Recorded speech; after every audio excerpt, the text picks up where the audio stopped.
अध्याय पहिला. श्री गणेशाय नमः. श्री सरस्वती नमः. श्री गुरुवे नमः. श्री कुलदेवताय नमः. श्री पादवल्लभ श्री दत्तात्रेय सद्गुरु नमः. बाल रवीप्रमाणे कांतिमान, इंद्रनीलाप्रमाणे कृष्णवर्ण जटेने युक्त, भस्माच्या वटीने शोभणारा, शांत अनाथ नादामध्ये मनोवायूचा लय झालेला, व्याघ्रांब चर्म परिधान केलेला नानिकासारखा परिशिष्टित सिद्धजनांनी, सद्गुरुवित व योगी लोकांनी सर्व काळ स्वानंदाने ध्यान करण्यास योग्य अशा दत्तात्रयाचे आम्ही हृदयात नित्य चिंतन करतो. हे विघ्नहरा, गजानना, गिरिज कुमारा, लंबोदरा, एकदंता, शूर्पकर्णा, तुला माझा नमस्कार असो. तू तुझे सुपासारखे दोन्ही मोठे कान जेव्हा जोरजोरात हलवितोस, तेव्हा आजूबाजूच्या वातावरणात जो वारा उसळतो, केवळ त्या वाऱ्याने सारी विघ्ने पळून जातात. म्हणून हे गणेशा, तुला विघ्नांतक म्हणून आणखी एक नाव आहे. तुझा चेहरा तापलेल्या सोन्याप्रमाणे शोभून दिसतो, किंवा सूर्योदयापूर्वी पूर्व दिशेला आकाशात अनेक रंगाचे सुंदर पखरण पडल्यामुळे ती दिशा जशी तेजोमय दिसते, तसेच तुझ्या वदनावर अद्भुत तेज फाकलेले दिसते. विघ्नरूपी वने वा आलंडे छाटून काढण्यासाठीच तू हातात परशु घेतला असावा असे वाटते. तुझ्या कमरेभोवती नागाचा विळखा पडला आहे असे वाटते, की तू नागरूपी कमरपट्टाच कमरेभोवती बांधून घेतला आहेस. इतकेच कशाला, तू तुझ्या गळ्याभोवती दुसरा एक नाग अशा तऱ्हेने धारण केलेला आहेस, की जणू काही तो तुझ्या गळ्यातला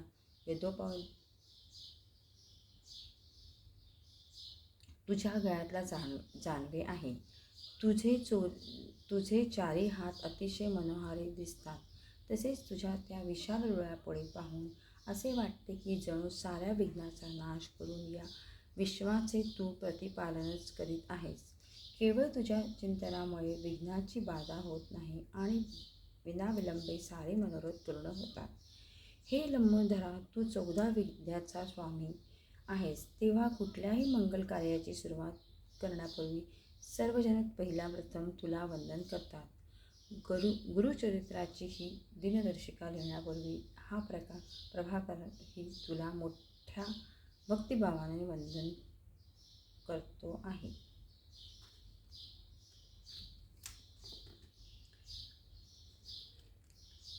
हे गणेशा, तू वेदशास्त्र पुराणाचा लेखक आहेस, म्हणून ब्रह्मादिकासुर मंडळी तुझे नेहमी स्तवन करतात. त्रिपुरासुर व इतर राक्षसाचा संहार करण्यासाठी श्रीशंकराने तुझे स्तवन केले. हे कृपानिधे गणनाथा, ओंकाररूपी विघ्नहर्ता, अभयहस्ते देणाऱ्या विनायकाला मला सद्बुद्धी दे. तू समस्त गणाचा नायक आहेस. सर्व विघ्नाचा तू नाशक आहेस. तुला जे भक्तिभावाने वंदन करतात, त्यांचे काम सुलभ रीतीने होते. हे करुणानिधी गौरी कुमारा, तू कृपेचा सागर आहेस व सगळ्या कार्याचा आधार आहेस. गुरुचरित्रावरून दिनदर्शिका लिहावी हीच माझ्या मनाची कामना आहे व ती इच्छा तूच पुरवली पाहिजेस अशी मनोमनी प्रार्थना करून मी तुला साष्टांग नमस्कार करतो. मी मतिहीन आहे, म्हणून मी तुझे चरण धरले आहे. तुझ्यापाशी 14 विद्याचा साठा आहे व तू शरणागताचा वर देणारा आहेस. तेव्हा या गुरुचरित्रावरून लिहिण्यात येणारी दिनदर्शिका सर्वांगाने व सर्वार्थाने पूर्ण व्हावी हीच माझी मनाची इच्छा आहे. म्हणून हे गजमुखा, तुम्ही माझ्याकडे पूर्ण दृष्टीने पहा व हा ग्रंथ सिद्धीस न्या, एवढीच माझी प्रार्थना आहे. आता मी शुभ्र हंसावर आरूढ झालेल्या, जिच्या हाती पुस्तक व वीणा आहे, अशा ब्रह्मकुमारीला म्हणजेच देवी सरस्वतीला नमस्कार करतो. ही वाणीची देवता आहे व हिचा विद्या, वेद व शास्त्र यावर अधिकार आहे. तिला विश्वाने व भक्तीने वंदन केल्यास ती ज्ञान दिल्याशिवाय राहणार नाही. आत्ता ही गुरुचरित्रावरील दिनदर्शिका उत्तम रीतीने सादर करण्यासाठी हे देवी मला उत्तम बुद्धी दे व माझ्या लेखणीला सुंदर सुंदर शब्द लिहिण्याचे सामर्थ्य दे. हे माते, तुझ्या मुखातून वेद व पुराण उत्पन्न होतात. शिवाय तुझ्या मुखातून 6 शास्त्रे, ज्ञान, वैशिक, सांख्य, योग, मीमांसा व वेदांत वदविले जातात. माते, मी एक कळसूत्री बाहुले आहे. जशी सूत्रे हलतील तसा मी हलतो. सूत्रे हलविणारा जसा नाचवितो तसा मी नाचतो. मला स्वतःची अशी बुद्धी नाहीच. तेव्हा हे देवी माझ्या लिखाणाला असा शब्दपुरवठा कर की माझी लेखणी तुझ्या हृदयातून निघणारे शब्दच कागदावर उमटवी. हे देवी, मी तुझ्या चरणावर मस्तक ठेवून विनंती करतो की मला विद्यादान दे. योग्य शब्द भांडार पुरव की ज्या योगे मी गुरुचरित्रावरील दिनदर्शिका लिहिण्याचे सामर्थ्य माझ्यात येईल व एका चांगल्या कामाला माझ्या लेखणीतून सुरुवात होईल. आत्ता मी ब्रह्मा, विष्णू, महेश या त्रिमूर्तीला वंदन करतो. पहिला प्रथम सृष्टीचा कर्ता जो 4 मुखे असलेला ब्रह्मा आहे व ज्याच्या मुखातून वेद उत्पन्न झाले, त्याच्या चरणांना मी वंदन करतो. ब्रह्मदेवाला नमस्कार केल्याशिवाय मी गुरुचरित्रावरील दिनदर्शिका पुढे जाणार नाही.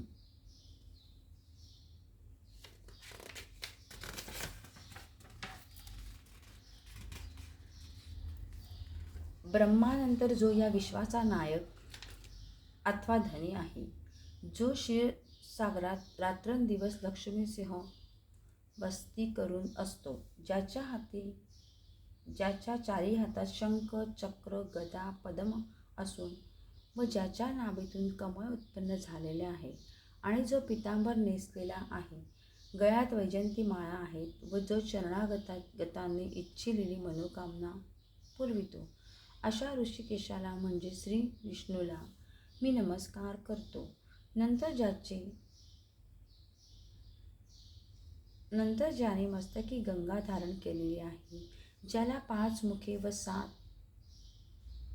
व 10 हात असलेली अर्धांगी आहे, जो सृष्टीचा संहारक व स्मशानवासी आहे, ज्याने व्याभ्रांबर पांघरून घेतलेले आहे व ज्याच्या कंठी सर्पमाळेप्रमाणे शोभून आहे, असा शंभू उमारमणाच्या चरणी मी माझे मस्तक टेकवून नमस्कार करतो. ब्रह्मा, विष्णू, महेशाला नमस्कार करून म्हणजेच मी श्री दत्तात्रयांना नमन करून हा प्रभाकर विनम्र भावनेने प्रार्थना करतो. हे देवा दत्तात्रया, गुरुचरित्रावरून दिनदर्शिका करण्याचे मी मनात योजिले आहे खरे, परंतु हे काम पूर्णत्वास नेण्यासाठी मला तुझ्या आशीर्वादाची नितांत आवश्यकता आहे. म्हणून मी विनम्रपणे तुझ्या चरणावर मस्तक ठेवून तुझे आशीर्वाद मोठ्या प्रमाणे मागत आहे. श्री सद्गुरू महाराजांना प्रेमाने वंदन केल्यावर भारतातल्या समस्त ऋषीमंडळींना प्रणाम करतो. आमचे क्षीरसागराचे गोत्र भारद्वाज आहे, म्हणून मी या मुनिश्रेष्ठाला नमस्कार करतो व प्रार्थना करतो. हे भारद्वाज ऋषी, तुझ्याच गोत्रातला हा प्रभाकर मी गुरुचरित्रावरून दिनदर्शिका लिहिण्याचे मानस घेऊन कार्याला प्रारंभ करीत आहे. तरी ज्याच्या या कामात तुम्ही तुमचे आशीर्वादरूपी वरदहस्त या प्रभाकराच्या मस्तकी ठेवून हे काम पूर्ण कराल अशी आशा करतो. नंतर मला ज्ञात असलेल्या ऋषींची नावे घेतो. अत्री, विश्वामित्र, दुर्वास, अगस्ती, कव्य, कौशिक, लोमेश, मार्तंड, कश्यप, नारद, शुक्र, वाल्मिकी, वैशंपायन असे कितीतरी ऋषी या भारत देशात होऊन गेले. आणि काही असतील, परंतु ते मला अज्ञात आहे. तेव्हा या साऱ्या ज्ञात व अज्ञात ऋषींना मनोभावे नमस्कार करून हा प्रभाकर प्रार्थना करतो की हे ऋषी मुनींनो, मी जे गुरुचरित्रावरून दिनदर्शिका लिहिण्याचे काम हाती घेतले आहे, त्या माझ्या कामात आपल्या साऱ्यांचे आशीर्वाद हवे आहेत. की ज्या योगे हे दिनदर्शिका लेखनाचे काम माझ्या हातून पूर्ण होईल. व्यास, पराशर, वाल्मिकी वगैरे ऋषी कवी जाणणारे होते. व्यासांनी महाभारत व वाल्मिकींनी रामायण यासारखे अमर ग्रंथ निर्माण करून मानवजातीवर अमाप उपकार करून ठेवले आहेत. तेव्हा अशा थोर ग्रंथकार ऋषीमुनींचे आशीर्वाद या दिनदर्शिका लेखनाच्या कामात मिळावे अशी मी मनापासून इच्छा व्यक्त करतो. श्री गजानन, सरस्वती, शारदा देवी, श्री दत्तात्रय महाराज, ऋषीमुनींचे आशीर्वाद घेतल्यावर मी माझ्या मातापित्यांचे आशीर्वाद घेतो. माझी माता वत्सलाबाई व पिता कैलासपती वासुदेव भीमाजी क्षीरसागर यांचा मी अत्यंत ऋणी आहे. माझे हे दोघे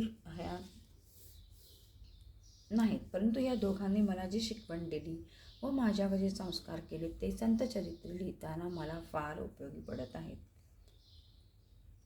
माता पिता हे खरे म्हणजे आपले पहिले शिक्षक असतात. कुंभार सुरुवातीला कच्चे मडके घडवितो आणि ते कच्चे मडके घडविण्याचे काम माता पिता करतात. या दोघांचे माझ्यावर अनंत उपकार आहेत. म्हणूनच ही गुरुचरित्ररूपी दिनदर्शिका लिहिताना त्यांचे आशीर्वाद मला फार मोलाचे वाटणार आहेत. म्हणूनच त्या दोघांच्या चरणावर मस्तक ठेवून हा प्रभाकर मोठ्या आदराने व भक्तीने त्यांचे आशीर्वाद मागत आहे.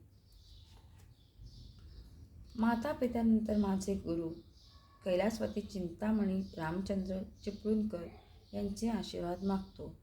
आम्ही यांना प्रेमाने बाबा म्हणून असो. शिष्याला जेव्हा मार्गदर्शनाची जरुरी भासते तेव्हा तो गुरुकडे जातो आणि या कामात माझ्या बाबांनी खूप मार्गदर्शन करून योग्य सल्ला देऊन मला मार्ग दाखविला आहे. गुरु म्हणजे सागरातल्या दीपस्तंभासारखे असतात आणि या क्षीरसागराला तर गुरुने योग्य दिशेला दीपस्तंभाप्रमाणे दिवा दाखवून मार्गदर्शन केले आहे. त्यांचे 10 फेब्रुवारी 2000 या दिवशी अल्पशा आजाराने दुःख निधन झाले. माझे भाग्य थोर म्हणून असे प्रेमळ गुरु मला लाभले. मी त्याच्या चरणावर मस्तक ठेवून आणि आशीर्वाद मागतो व प्रार्थना करतो, हे गुरुदेवा, गुरुचरित्ररूपी दिनदर्शिका लिहिण्याच्या माझ्या कामात माझ्या लेखणीला तुम्ही बळ द्या की जेणेकरून त्यातून सुंदर शब्द निघून ही दिनदर्शिका वाचकांना वाचनीय वाटेल. नंतर भारतातल्या संत मंडळींना मी नमस्कार करतो. महाराष्ट्रात संतांची सुरुवात श्री ज्ञानेश्वर, श्री निवृत्तनाथ, सोपानदेव व मुक्ताबाई या भावंडांपासून होते. म्हणून प्रथम त्यांना नमन करून व त्यांचे आशीर्वाद घेऊन माझ्या इतर ज्ञात संतांची नावे घेतो. एकनाथ, रामदास, तुकाराम, गोरा कुंभार, सावता माळी, नामदेव, जनाबाई, मीराबाई, सखूबाई, चोखामळा, किती नावे घेऊ. संबंध पान एक वेळ भरेल, परंतु संतांची नामावली संपणार नाही. इतका हा भारत देश संतांसाठी प्रसिद्ध आहे. तेव्हा त्या सर्व ज्ञात व अज्ञात संतजनांना वंदन करून हा प्रभाकर ही दिनदर्शिका लिहिण्याच्या कामी या साऱ्यांना प्रेमाने आशीर्वाद मागतो आहे. श्री स्वामी नरसिंह सरस्वती यांच्या कृपेने व आशीर्वादाने श्री सरस्वती गंगाधर साखरे या भक्ताने गुरुचरित्रासारखा एक सुंदर ग्रंथ लिहिला. या ग्रंथाचे भाग्य एवढे थोर की ज्याच्या वंशावर पूर्वपार श्री गुरु प्रसन्न आहे त्यांनी श्री गुरुचरित्रासारखा ग्रंथ लिहिण्याची आज्ञा केली व मुमुक्षूंना हा एक सुरेख अमृत कुंभच मिळाला. श्री गुरूंची आज्ञा झाली म्हणून गुरुचरित्र वर्णन करण्याची शक्ती यांना प्राप्त झाली. ज्यांच्या मनात श्री गुरुबद्दल भक्ती आहे त्यांना ह्या कथा गोड वाटणारच. शिवाय त्यांच्या घरी लक्ष्मी अखंड वास केल्याशिवाय राहणार नाही. ज्याच्या घरी गुरुचरित्राचे पठण होईल त्यांचे घर लक्ष्मीने भरलेले असेल व तो आपल्या बायको मुलांबरोबर आनंदाने संसार करेल. जो 7 दिवस पठण करेल तेथे रोगराईची मागमूस राहणार नाही. ज्याच्याप्रमाणे सुग्रास भोजन घेतल्यावर जेवणावर तृप्ततेने ढेकर देतो, तीच तृप्तता ही गुरुचरित्र वाचनाला मिळणार आहे.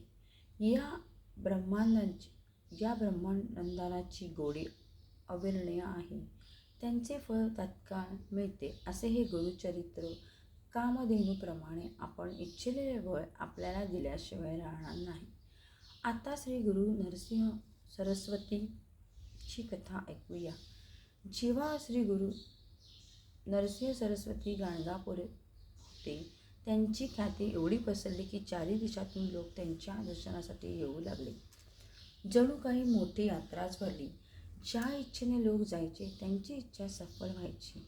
कोणाला धनसंपत्ती मिळे, कोणाला सुलक्षणी पत्नी मिळे, कोणाला संतान मिळे, पुत्र मिळालेले लोक तर श्री गुरूंना नवस करून मिळालेल्या संततीला श्री गुरूच्या नामाक्षरांनी युक्त असे नाव ठेवीत असत.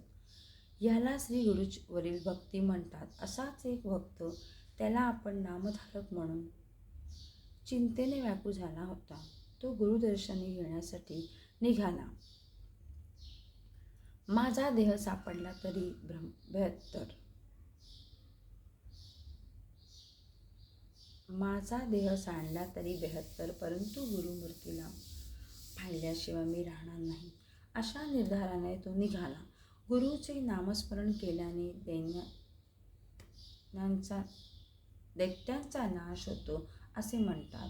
माझे देव तर इतके खडतर आहे की श्री गुरूंच्या भजनाने परिस्पर्शाने जसे लोखंडाचे सोने होते, तसेच माझ्याही आयुष्याचे व्हावे एवढीच माझी इच्छा आहे, असे तो म्हणे. तो नामधारक देवाची व गुरुची प्रार्थना करू लागला. हे विघ्नहरा पार्वती कुमारा, मी तुला वंदन करतो. हे शारदा देवी, श्री सरस्वती देवी, मी तुला नमस्कार करतो. असे म्हणतात की या कलियुगात त्रिमूर्ती भक्तांना दृष्टांत सुद्धा देतात. या बाबतीत स्वामी नरसिंह सरस्वतीची ख्याती खूपच आहे. हे गुरुमूर्ती, या भक्ताला आत्ता पाव. माझे अंतःकरण स्थिर नाही. जशी माता आपल्या बाळाला टाकत नाही, तसा तूही मला टाकू नकोस. तूच माझी माता, तूच माझा पिता, तूच माझा सखा व भ्राताही आहेस. हे देवा, सदा माझ्या चित्ताला कष्ट का देता? हे गुरुदेवा, या भक्तावर तू आपला कृपाहस्त केव्हा ठेवणार आहेस? हे गुरुदेवा, तू समस्त विश्वाचा पालन करता आहेस, सकल देवाचा दाता आहेस. मग मी तुझ्याशिवाय कोणाजवळ काय मागू व कसा मागू? तुझ्याशिवाय मला दुसरा दाता नाही. हा संबंध विश्वाचा तूच पोषक करता आहेस. पुराणात वर्णन आहे की तू सर्वज्ञ आहेस. मग ह्याचा अनुभव मलाही येऊ दे, म्हणजेच माझ्या अंतःकरणाला त्याची साक्ष पटेल. कोण कसा आहे हे जाणून घ्यायची जेव्हा शक्ती मिळते, तेव्हाच तो सर्वज्ञ म्हणून समजला जातो. जेव्हा एखादे बाळ ताने असते, तेव्हाच मातापित्यांची त्याला कृपा मिळते. काही दिल्याशिवाय काही मिळत नाही, असे तुझ्या मनात आहे का? तसे असेल तर ते मला सांग. या पृथ्वी तलावर बळीराजाने तुम्हाला 3 पावले जमीन दिली, तेव्हा तुम्ही त्याला पाताळात नेऊन बसविले. विभीषणाला तुम्ही सोन्याची लंका दिलीत, परंतु त्याने तुम्हाला काय दिले? ध्रुवबाळाला अढळ पद दिलीत, परंतु त्याने तुम्हाला काय दिले? परशुरामाने ही पृथ्वी क्षत्रिय केली, परंतु त्याला तुम्ही काय दिले? हे गुरुदेवा, तूच या संबंध सृष्टीचा पोषक आहेस. मी पामर, तुला काय देणार? तुम्ही श्रीमंत नाही असे आम्हाला सांगू नका, कारण प्रत्यक्ष महालक्ष्मी तुमच्या घरी वास करीत आहे. हे गुरुदेवा, तुम्हाला काय हवे आहे हे तरी मला सांगा.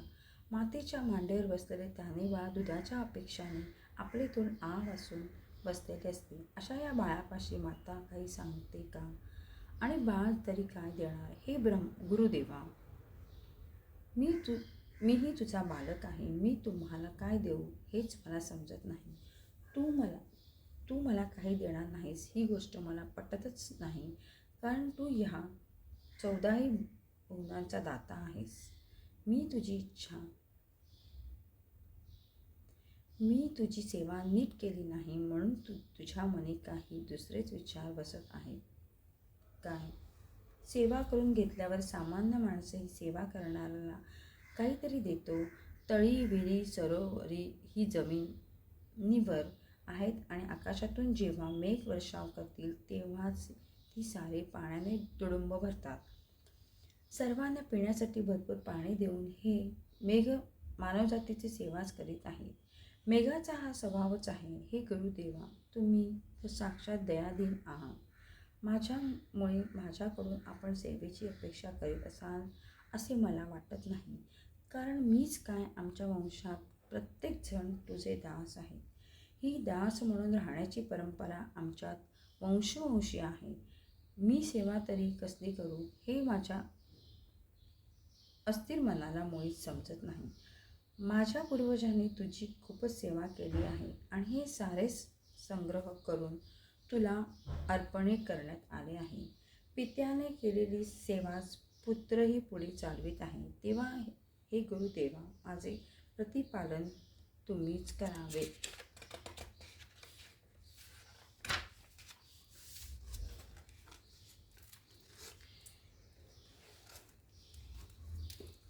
हे गुरुदेवा, आम्ही सारे तुझे अत्यंत ऋणी आहोत. आमचे सारे वडिलोपार्जित धन जरी तुला दिले तरी ऋण फेडणार नाही. हे कृपा सिंधू, तुला माझ्याबद्दल का करुणा येत नाही? हे गुरुदेवा, मी तुझा दास आहे, तुझा अंकित आहे.